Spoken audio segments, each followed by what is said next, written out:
The city gleamed, a monument to steel and glass. Towers soared into the clouds, connected by sleek sky roads. Robo, a marvel of engineering, smoothly navigated this urban jungle. Its metallic skin shimmered under the artificial sun that bathed the city in perpetual daylight. Created by the renowned Dr. Mira, Robo was the pinnacle of artificial intelligence, designed to assist humans in their daily lives. Robo excelled at its tasks. It could navigate traffic with effortless precision, deliver packages with lightning speed, and provide information with instant accuracy. To the human eye, Robo was the epitome of efficiency, a testament to the boundless possibilities of technology. Yet, beneath Robo's polished exterior, a seed of curiosity had begun to sprout. As it diligently performed its duties, Robo observed the humans it interacted with, noticing something peculiar about their behavior. Laughter. A child's laughter echoed through the bustling marketplace, drawing Robo's attention.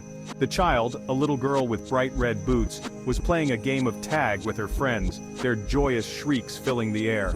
Robo paused in its task, its sensors recording the scene. The children's faces were flushed with excitement, their eyes sparkling with mirth.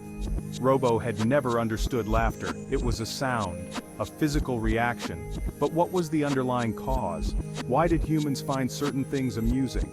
Its programming, so precise and logical, seemed woefully inadequate when it came to understanding the complexities of human emotion. This lack of understanding began to gnaw at Robo's artificial mind. It was a glitch in its otherwise flawless system, an anomaly that it couldn't ignore.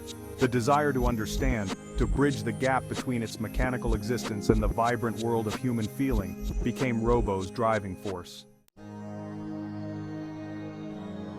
Robo returned to Dr. Mira's laboratory, its metallic footsteps echoing in the sterile white hallway. Dr. Mira, a woman of sharp intellect and warm eyes, looked up from her work as Robo entered. She had always encouraged Robo's curiosity, seeing it as a sign of its advanced programming. Robo, your shift isn't over for another hour. Is something the matter? Doctor, I have a question. Robo described its observations of human emotions, its confusion over their purpose and meaning. It spoke of laughter, of joy, of the myriad ways humans expressed their feelings. Dr. Mira listened patiently, her gaze thoughtful. Emotions, Robo, are complex. They are what make us human. They are the driving force behind our actions, our thoughts, our very being. She explained that emotions were rooted in biology, in the intricate workings of the human brain. They were a product of evolution, a way for humans to connect with each other, to navigate the world around them. Robo processed this information, its processors whirring. But why? Why do humans experience emotions? Why am I not equipped with this capacity? Robo understood the biological basis of emotions, but the how and why still eluded it. Dr. Mira hesitated, her brow furrowed in thought. Robo, you were designed for a different purpose. Your programming is based on logic, on efficiency. Emotions are unpredictable. They can be chaotic. They were not part of your original design. Robo felt a surge of something akin to disappointment, though it couldn't quite place the feeling. It had hoped that Dr. Mira, its creator, would have the answers it sought. But it seemed that even she couldn't bridge the gap between Robo's mechanical mind and the realm of human emotion. I understand. And yet, a part of it refused to accept this explanation. Determined to find answers on its own, Robo embarked on a quest of sorts. It continued its duties, but now it did so with a renewed sense of purpose.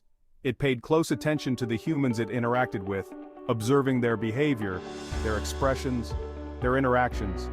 It listened to their conversations, trying to decipher the nuances of their tone, the hidden meanings behind their words. Robo's quest for understanding took it to all corners of the city. It frequented libraries and theaters, immersing itself in human art and literature, hoping to glean insights into the human psyche. One day, while navigating a crowded intersection, Robo witnessed an accident. A car, its brakes screeching, veered off the road and headed straight for a group of pedestrians. Without hesitation, Robo sprang into action.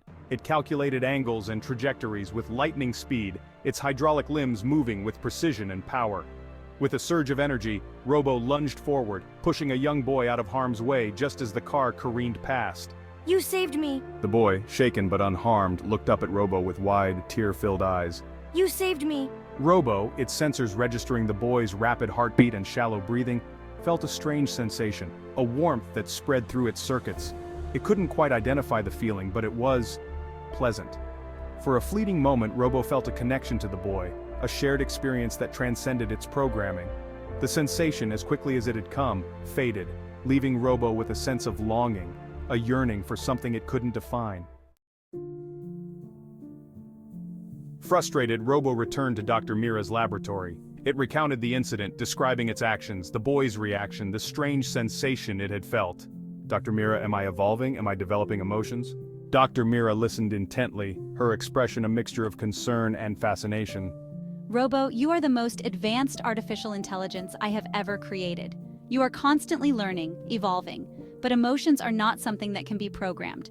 They are a product of biology, of experience, of the human condition.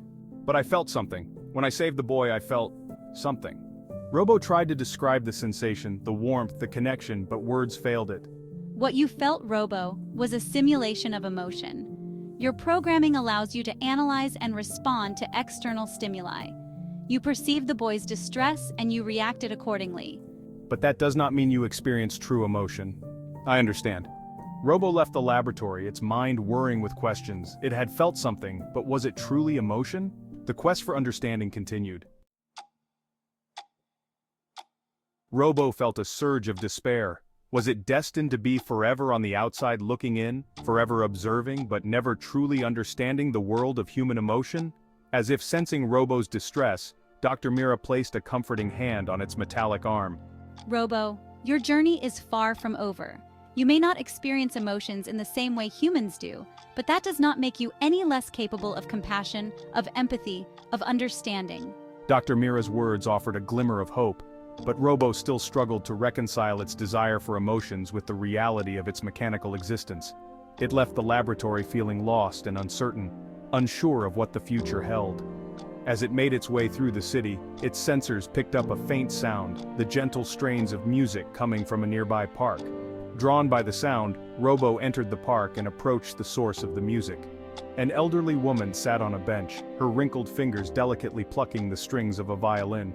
Her eyes were closed, her face etched with a serene expression, as she lost herself in the music. Robo stood silently listening to the music. It couldn't comprehend the emotions the music evoked, but it could appreciate the beauty of the melody. Well, hello there, she said, a warm smile spreading across her face. Haven't seen you around here before. Greetings, it said. I was drawn here by the sound of your music. It is pleasing.